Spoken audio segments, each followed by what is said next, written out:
So you're out house shopping and you're trying to figure out how to know if you're ready to make an offer on a house or not. So how do you know if you're ready to make an offer? Well, there's really four things that you need to consider. One, have you really looked at your buying power? The interest rates have been a roller coaster over the last few years, and you may have talked to someone a few years ago, but it's really important that you know what your buying power is today at this point in time.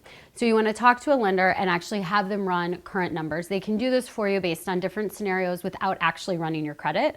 And this is a conversation you should have before you even go out house shopping, before you spend too much time swiping online and whatnot.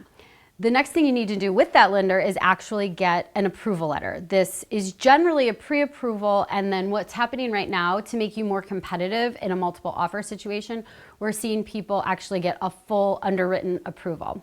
It's important that if your income source is, if you're an independent contractor or maybe a 1099, you need to actually have that lender run your different sources of income to make sure you've got the number right.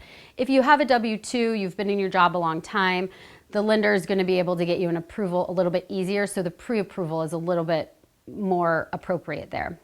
The next thing that you want to do is make sure you're really clear on the location that you want. And this can be a wide area. I have a lot of clients right now that are looking everywhere from, say, LaGrange to Naperville because they really want to be in the western suburbs, but they're not sure which town, or they maybe don't care what town because they're all super great.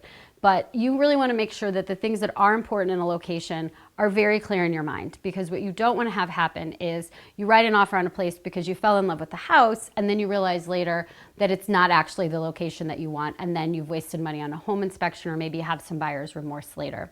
And along with the location, think about what your other must-haves are. And this might only be a couple of things, right? But if you really want to have a basement because you're scared of tornadoes or you want to build a man cave, make sure that the house you're buying is going to have a basement. You don't need to look at it without. Once you're clear on those four things, you're ready to make an offer.